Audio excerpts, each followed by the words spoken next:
Welcome to your Hamptons Real Estate Podcast, brought to you by Christie's International Real Estate Group in East Hampton, New York, talking about and sharing our land, our waters, and the decisions that shape the East End. The first guest this week, and I'm thrilled to bring him on, is Pierre Debbas, both a local dad and a terrific attorney who's got a firm in the city. But more importantly and selfishly to me, he brought on Rob Connolly, who is a land use expert. And his ability to deliver free zoning analysis to our clients and customers is an incredible resource. So, Pierre, over to you. Thanks, Ed. Thanks for having me. I'm really flattered to be your first guest today, so I really appreciate that. So my name's Pierre Debbas. I'm a real estate attorney. I've been practicing law for about 20 years, which makes me feel a little old at the moment. I started off in the city in Midtown Manhattan, and we built up one of the most successful real estate practices in the country. We're a firm, right now we're sitting about 30 attorneys. And we have one of the largest residential and commercial transactional practices in all of the city. And about 4 or 5 years ago, my wife dragged me out to the Hamptons and said, I want to buy a home here. And I came here with my 2 little kids in their cartoon underwear and their crayons and whatever the case was, and fell in love with the area and became entrenched in the community. My family lives here all summer, comes here throughout the whole year. And I wasn't able to physically be here as much as I wanted to. And I'm like, how can I be here more? How can I, find this balance? And I started networking professionally and meeting people like you and everybody here in the room. And, the real estate community here is such an awesome community that I really fell in love with the group and had a lot of fun. And, so our first year in business was 2024 out here. We closed the largest deal in the entire region in our first year of business. Congrats. We closed Ladune for $88 million. And, I really wanted to double down on our efforts here. And like you mentioned, we brought on Rob Connolly. Yeah. Rob and I don't know if you know this, we went to law school together. Oh, we graduated. Nice. Yeah, we graduated in the same class. We lost touch. We're reconnected through a mutual friend. And I realized if I really want to capture market share and create something special out here, I have to have the land use and zoning expertise. No question. And, I was studying it and, learning it, but it would take years, humbly speaking, to, get up to speed and become a real expert. And we brought on Rob, who's been an incredible partner to have. And then in early 2025, we signed up a new office lease at Windmill Lane in South Hampton Village. That's awesome. They put our name on the building. It looks super cool. Yeah, thank you. It's great marketing. Yeah. And we've been really growing and getting market share, and really bullish to talk about 2026. Really bullish to talk about everything we have on our agenda today. And thanks again. You're very welcome. I want to jump into something that you said, and I'm really curious.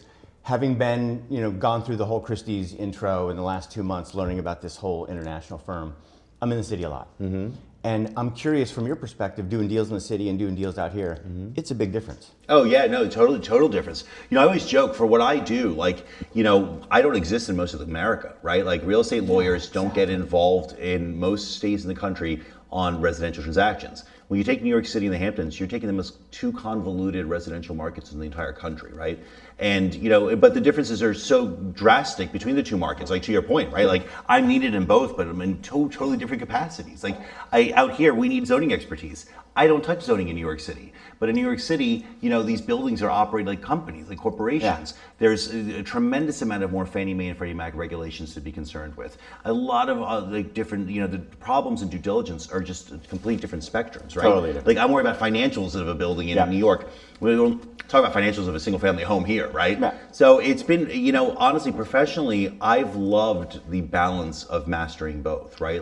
I think intellectually it's been really stimulating, and I think it's just been a ton of fun, and I've been really fortunate that I landed in these 2 markets, right? But yeah, no, our roles are completely different. Yeah, good. I'm glad that you said that, because I think most people, first-time home buyers out here, if they've already bought in the city, then they think that's what it's going to be like, and it's just so different, right? It's not a commodity market where they're stacked up linearly and you got perfect comps. One street is different, setbacks, lot lines, of course, easements.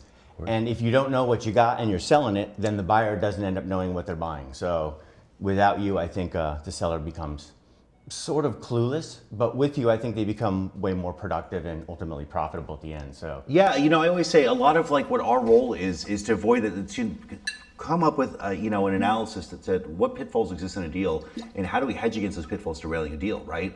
I mean, like let's be honest. A straightforward deal, you can have a handshake and say, okay, in 60 days I'll bring the cash and we'll give me the deed and we'll call it a day. But you know what? If you're not doing an analysis in the beginning and you don't realize that the clearance was overcleared by X amount of square feet, right? And clearing here is a 6-figure expense to remedy. Yeah. You don't realize something like that. You don't realize that the CO issued has an issue for a 5-family, not a 4-family, or vice versa. Correct. How do we rectify that CO issue? You don't realize these issues. Those are the issues that derail deals, right? So by having a lawyer at the inception, we can figure out what those issues are, realize how to mitigate those risks during the pendency of a transaction, negotiate a contract appropriately, and come up with remedies. Most importantly, come up with remedies that help us close these deals. Yeah, that's beautiful. So on the proactive remedy side, I love when I'm looking at 3 deals, investors looking for emotionless money, right? Where can I make money? What could we do out in the Hamptons to be strategic, invest some capital? Mm-hmm. And if I front run the 3 deals without you, I'm guessing. If I front run the deals with you, right, then Rob's telling me this, there's a loophole here, might have an angle here, could shake a hand in the village here. Those things change the dynamic of the deal more than anything. Whereas in the city, you don't have that. I mean, think about it this way, right? Like when you're talking about square footage, the consumers are fixated with the price per square foot, right? And I know it's less relevant in our market in Hamptons, but still, the delta between 5,000 square feet and 5,700 square feet is huge, dollar value wise. Huge. I mean, depending what it could be 7 figures huge, right? So to be able to analyze a lot in the variances and what your buildable rights are in accordance with local, town, and municipal code, that is a multi-million-dollar analysis in question in a market like the Hamptons, and that's why it's so important, right? Yeah. That's the best example I can give you, to be honest. Well, stay there. Let's drill down. So East Hampton changed their laws versus Southampton Town. Mm-hmm. How does that change your clients, my clients' interest in either of the hamlets? Well, look, I mean, here, in East Hampton, you can't build over 10,000 square feet. And, it was a controversial thing because there are mega mansions everywhere, right? Let's be honest, this is the most affluent enclave of America, right? This little segment of Long Island. But, this is the thing I always tell people too that aren't familiar with the neighborhood. There's a tremendous amount of pride of being a local here. And the community is a very strong community that genuinely loves this area. And the desire behind this is so, we don't price everybody out, right? Are we going to have East Hampton full of 20,000 square foot mega mansions? Is that what you want it to be? As a real estate professional, I like the flexibility of developers being able to develop what they can develop and to create revenue. But as somebody who loves the community, I see the value of saying, hey, we don't want this to get out of control, right? Mm-hmm. Let's have, a cap of 10,000 square feet. Do you really need a mega mansion bigger than that, right? Let's leave land for other people to be able to build. Let's leave opportunity for it's not just, a billionaire's crew, right? So I do think that it's important now to keep tabs on all the different zoning changes, because if you are a developer coming in, you have to know this, right? If you're coming in and you are pricing at this land saying, I'm going to build a 15,000 square foot house here, and you weren't aware of this new zoning change, your business model just, was flushed out. Okay, right? so we're clear, regardless of the size of the parcel, I have an abnormally large 4-acre parcel coming to market quietly in the next few weeks in East Hampton Fringe. Still can't go over 10,000? That's right. That's a cap. Okay. That's a cap. Doesn't include basement space, I should say. The basement doesn't count, but yeah. Excellent. Okay, I think let's just stay on topics of big picture, right?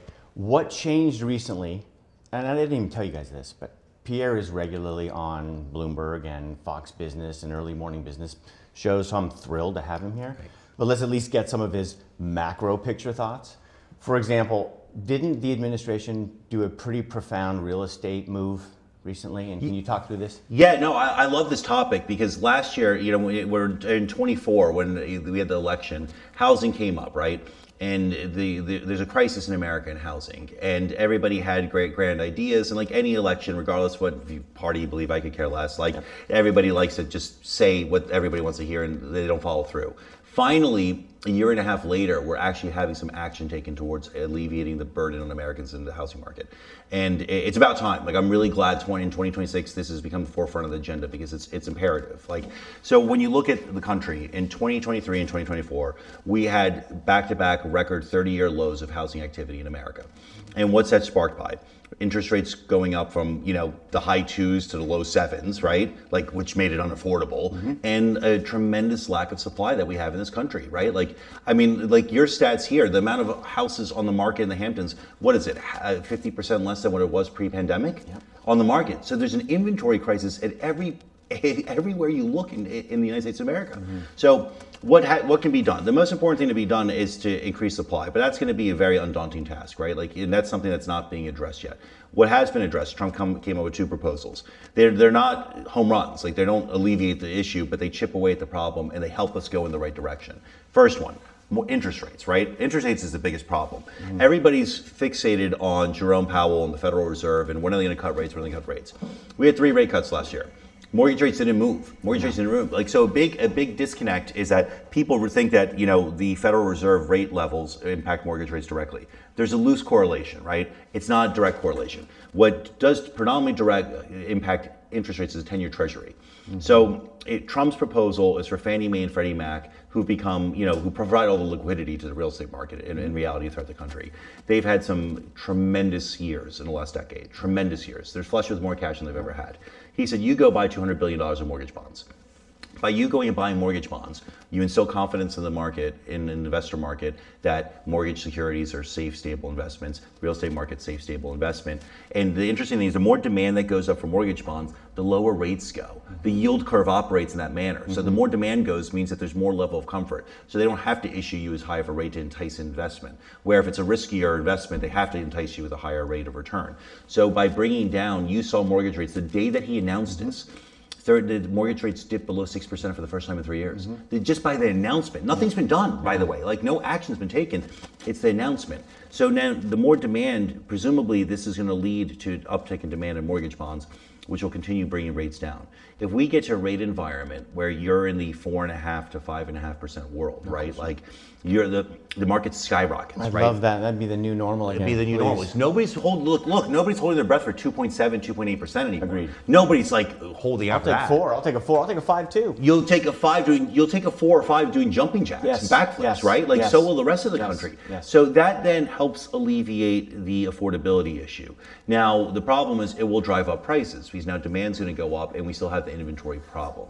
So then Prices are already going up. Hold on, I don't want you to jump ahead. Has anything like this ever happened? Have we ever seen a government stimulus? This is sort of a stimulus. Years ago, probably going back 30 years ago, they tried creating programs through Fannie and Freddie to help people enter the housing market with higher leverage. Because look, saving a 10% deposit for most people in the country is an onerous task, right? So they came out with the FHFA loans and a number of different other products for lower income families, veterans, stuff like that. And those would generally be at 97.5% financing. I'm always a little wary when there's no skin in the game for an owner, right? Like, I mean, during the financial crisis, you were able to get 110% financing.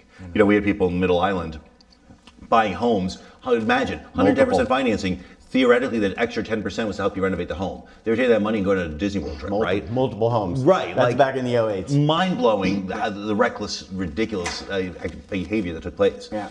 So we haven't had something like this ever, but to be honest, this is the worst crisis we've had in the country. I mean, think about it. To hit 30-year lows in 2024 in housing activity, 30-year lows, the comparables of early 80s. I felt it out here. Nuts, right? Yeah, it's nuts. It's nuts. So help me understand, is this money only in Fannie and Freddie? And Fannie and Freddie are all sub-$1 million lending. So how is that going to help my market?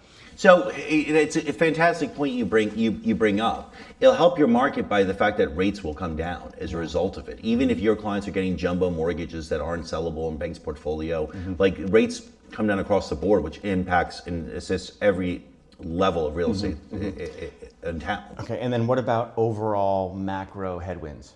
What's changed? What have you seen? I mean, think about it this way, right? Like, why have our markets been busy, right? Like, when you talk about the Hamptons market, and obviously these federal policies don't impact the market so directly here because it's such a cash-heavy market, right?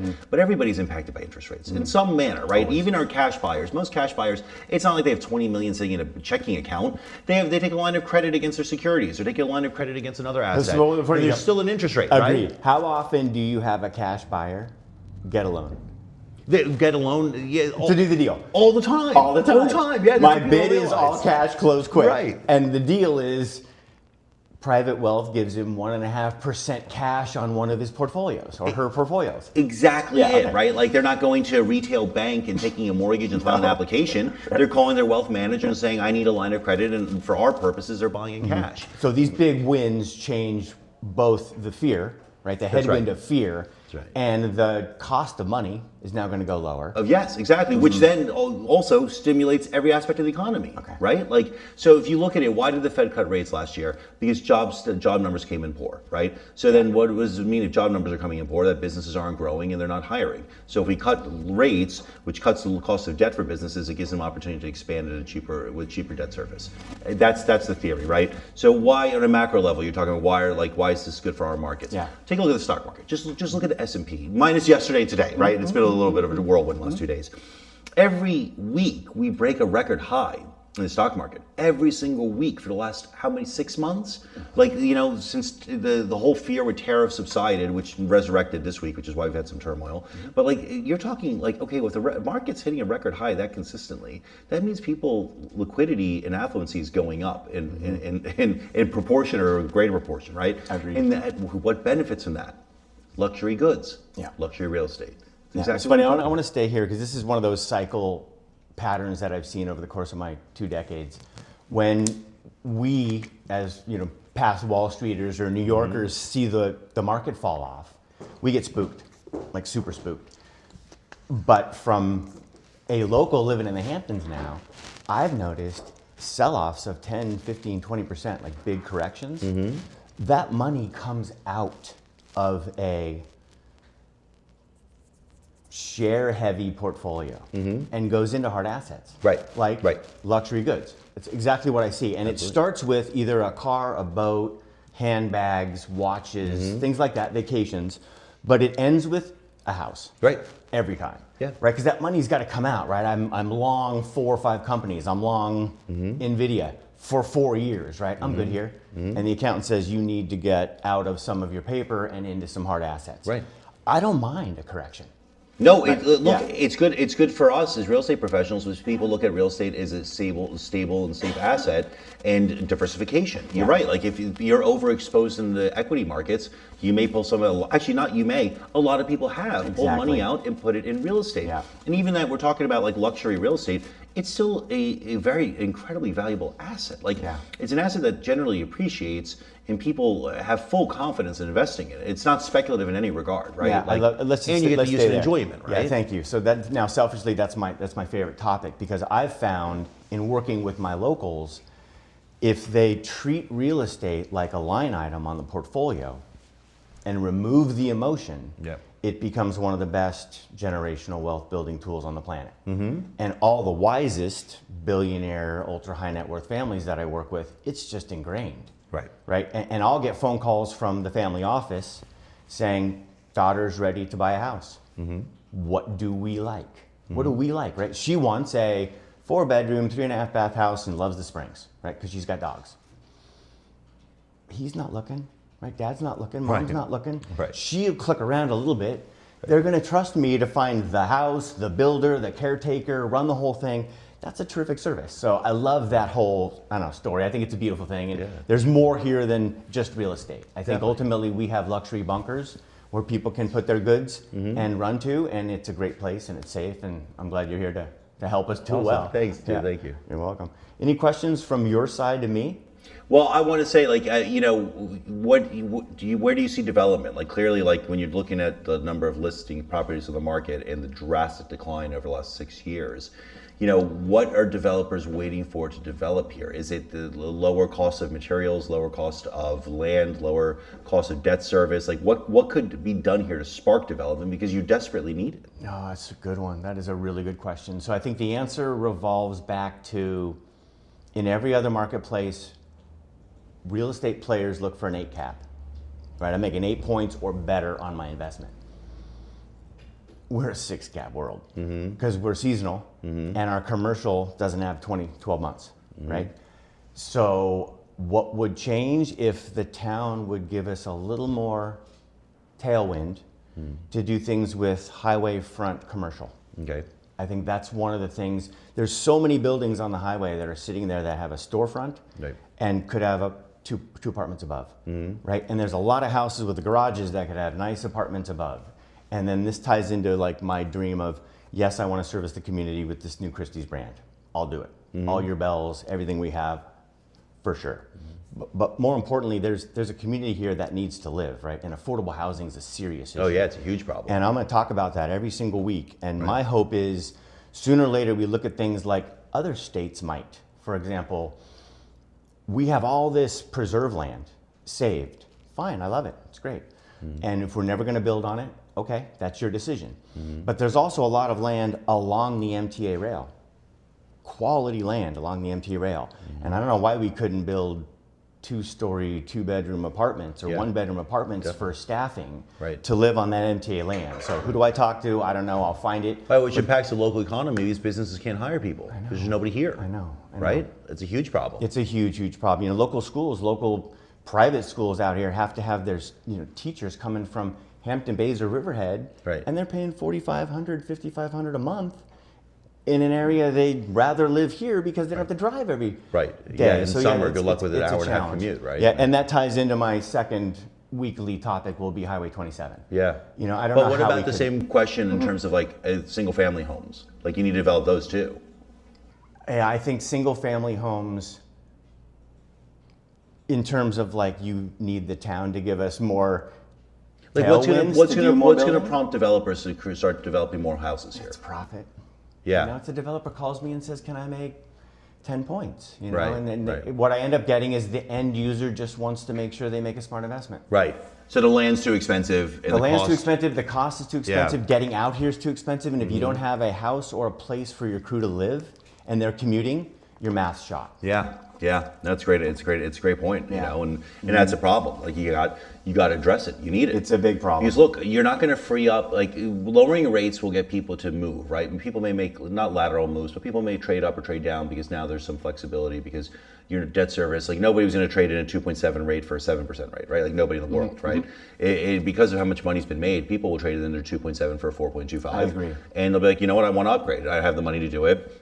I don't care about the 150 basis point difference, right? Like I understand that, right? But nobody was going to do it with the drastic differences, you know? But for development, it's huge because every point counts on your ROI. Like your margins are, you know, your margins, there's not much room for error. No, and if this is the worst part about it, right? If I'm in the town, what's my delay now? 8-9 months, right? And I'm in the village, I'm 4 or 5 months. When you talk about local problems, like you talk about development, like obviously, like look, the town's serve an incredibly important purpose here, but the delay in the process is disastrous, costly. Right? Like I got a call from an investor. He bought a plot of land years ago, and he's like, "Dude, I've been waiting for the town for 9 months." 9 months to issue me my permit. He's like, dude, like just do the math on my loss of opportunity cost. Like, and we're talking millions, right? Like, he's like, do I sue the town? And I'm like, you do that, you have an enemy for life, right? Like, you can't do that. He's like, well, I need to have something because how can I be stuck here for 9 months? Like, what's the logic? He's like, they haven't even replied. And like, that's the problem. Like, that's a big thing that's being discussed in a lot of parts of the country. Is taking away a lot of the red tape to make it less, like, you know, less onerous for people to actually go through the process. I heard that was going to happen, but imagine being on the front end of that deal, right? You're hearing the 9 months later. I was bidding yesterday on 2 attractive investments, and both of them were acceptable. I could have got a deal. Right. But first I'll call the attorney and double check, make sure, are we all good here? Are we looking over this together? And unfortunately, the attorney says to the buyer, it's going to be 8 to 9 months in the town.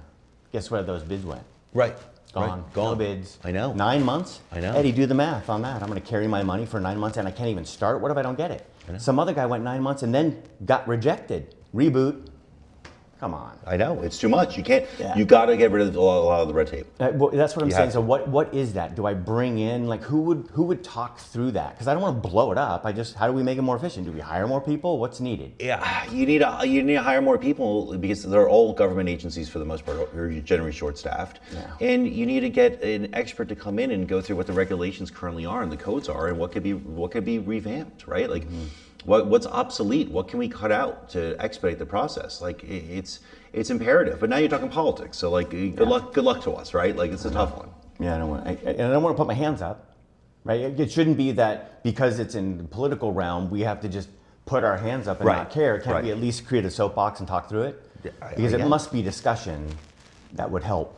Look, it's really getting the real estate community together out here, getting developers, like, look, you can say the developers don't have the interest, they just care about profit, but you need them. You have to get to what their opinions are, right? Like, you need them to create, it stimulates the economy, it creates stock, right? Like, so you need to see, what do they need, right? What's their feedback? Don't rely on it 110%, don't just take every word they say, but use it in your analysis, right? Like, because it is a problem. Like, I think it'd be the best thing in the world for the various towns to come together with the real estate community to talk about what can be done, because it is a huge problem. Huge problem. Huge problem. Any other problems out there you want to touch on? Oh man, there's always problems. Highway There's always 27. problems. Highway 27. I'm gonna touch on that every week. Okay. So the reason is because when you leave Manhattan at the wrong hour, they'll roll the lane out and you'll get 3 out and 2 in. Why couldn't we do the same thing here? You tell me. I don't know. It'd be great. Seriously, and the reason I ask is because as a person who lives here all year, I have to go against the grain sometimes. Not always, right? I know when to drive, I know when to go, it doesn't matter. Traffic literally is irrelevant, but a few days in an appointment when I have to go through a certain window. What I found is once you get that traffic and people start backing up, it changes their vacation. Right. And that's not okay, right? And then if they worry about grandma or mom or a kid can't get to the hospital, right. Now you got fear. And those two things can't exist here. We can't do what we want to do as a community with that. So there must be a solution. And I hope that creating a platform enables me to talk through it. Because anything you hear of or know of to make that better, I would love it. No, it's a great point. Like you talk about, like, God forbid there's an emergency, right? Like you just sit there and bumper to bumper traffic. Like We all got to get to Southampton. Right. I'm grateful that East Hampton has, a new medical center. Sure. But most of us are going to have to get to South, and that's a heck of a trek. Well, also it's gotten worse, right? Look at the last 5 years. Like the volume of people here has increased significantly. Exactly. I don't think that at times, the area is not equipped to handle this many Okay, people. now we're talking. So in terms of like people living here year round, that wasn't expected. Post-COVID, it happened. Right. Now they're living here. There's not a lot of medical options, and there's not a lot of medical wet use buildings. I think that we have to look at the community in terms of who's living here now and what do they need. What do we need? Right. Yeah, and then how can we solve that? Not the NIMBYs always saying no. Yeah. We don't need that. Yeah, you're right. Can't be always a no. My kid fractured his hand this summer. We live in Sag Harbor. Yeah. I had to drive 40 minutes to get an X-ray. 40 minutes. Thank God it wasn't an emergency, but I'm like, But if it this was is the an closest emergency, X-ray option? that's my Like, point. it's But if you crazy. did that, your mom would then be spooked, and she wouldn't want to come out and live in Amagansett if it's going to Great take me. point. Bummer. So I can't have that. Yeah, that's a headwind. All right. Any other topics we should talk through? Angel, anything I missed? How do you feel about Christie's in the Hamptons? Oh, wow. Okay, thanks for asking me. So you haven't touched on this. I did not need this gig. I didn't think I was going to take it, and I did. And I believe in it because I met the owner, and his name's Ilya Pavlovich, and he took me to lunch at Top of the Rock in New York City, which happens to be over our Rockefeller office. And we sat down for an hour. It went great. His attorney left, and he didn't stand up for another 2.5 hours. Right? You don't really stand up on someone at Top of the Rock 3.5 hours. And it was the best conversation ever. He was like a friend. He was an athlete. He had a brother. He used to play soccer. He's all about team building. Didn't care about competition. Priority was working on yourself, being better every single day, and building something great. And I was like, okay. So then he walked me through what he got, which is the tri-state rights on Christie's. And it wasn't really represented out here the way it could have been, and the way he did in New Jersey and New York. And poof, he says go. So he lets us build a podcast, lets us renovate the office. We're connected with art, we're at the auction world, and it's absolutely a new world, and I've loved it most. Just connecting with these different folk in the city. The international vibe is real. And when they're trading art, you get to know them. So I've been to the auction a bunch. I got to know a bunch of the specialists. And that's fun, certainly fun. One of my customers called me the other day and he said, hey, you're not gonna believe this, but my mom was the nurse of a Russian princess with the Armour Estate on Fifth Avenue. And he sent me a picture of a brooch. Turns out it worth maybe $800,000 to $1.2 million, depending on where it was made in 1890. That is so cool to be able to help my clients with a piece of art to get them to the auction, and they can meet me in the city and we go a tour through the auction house and they meet my office. So just have a city office, have this vibe here, build out East Hampton, grow a team, hire great people. I'm thrilled. So That's awesome. Thank you Great for being story. my first guest on my first week, and thanks for asking that question, Angel. Anything else I need to answer before I jump off of this? Time flew by, right? I think that was pretty good. How long we've Is been there on for anything it? anything I didn't touch? Did we touch auction house? I did auction house just now.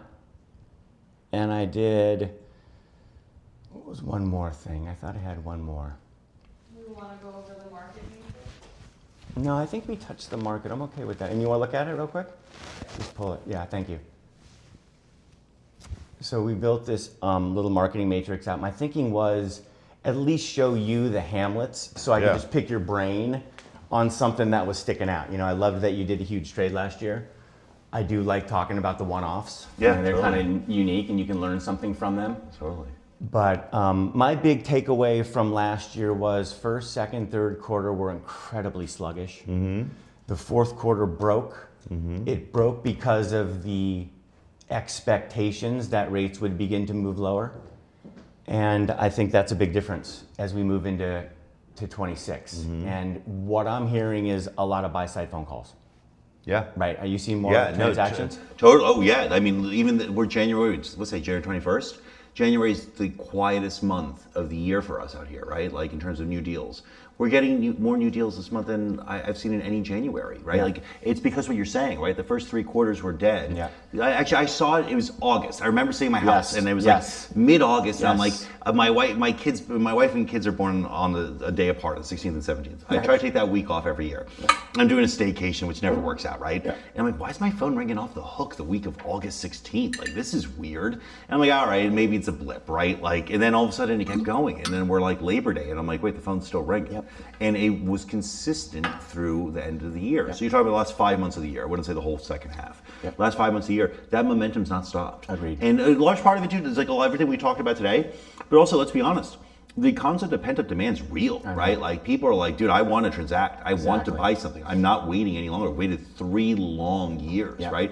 And you're seeing, and like I think like prices have softened a little bit in some sectors of the market, right? Like sellers are more realistic. They're more realistic. They're not holding out for the pandemonium, right? Agreed. Like, and that's definitely helping things, right? Like, and you're seeing it continue till now, right? Like actually, like 26, dude, I'm so bullish on this year. Like I think everything comes together in a perfect storm. Yeah, like, me too. I don't think you're gonna see the 2021 craziness ever again, right? Because that was fueled by an outlier. Shooting fish in a barrel is not what we need. It was miserable too, to be honest with you. Thanks. But I think you have a great runway. I think the market has a really great runway ahead of it, you know, and it's going to be really for all the factors we talked about, plus again the pent up demand for the last 3 years. Yeah, it's going to be fun. I think that the market feels different to me. Yeah. It feels like the buyer is now ready to transact. They've already done their homework. They've done the whole, I can never do it. I've done my fear thing. Right. And the seller now has a little more reality. Right. And since they're not having to do another loan in North Carolina, if they sell at 6 points. Right. Selling out of a 2% mortgage, right, into a 6% mortgage, you're not doing it. You won't do the trade. Right. But if you're in a 2.5% mortgage and you can get a 4.7, I think you're doing the trade. And that opens up the sellers. By the way, one thing to think about too, when you talk about the clientele here, they all have private banking relationships. They're getting a significant discount from the market rates you see on TV and retail rates, right? Like, I mean, I saw people last year getting 4.5%, right? Yeah. Which means this year it's going to be closer to 4%. Right, like you're back in the game. Like you're back in the game. So you know, I think, you know, buckle up. I think it's going to be a great runway ahead. Yeah, I agree completely. Excellent. Well, thank you very much. Thanks for helping me launch this thing. Whatever you can do to bring value into my office, and whatever we can do to bring you some more business, I appreciate it. Nice to connect. Likewise. Thanks for everything, man. Thanks. All right, later. Discover a life less ordinary.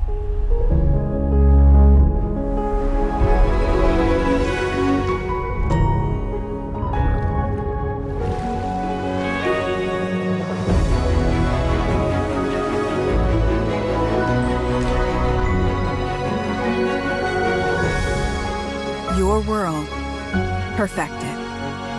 Discover yours at christiesrealestate.com.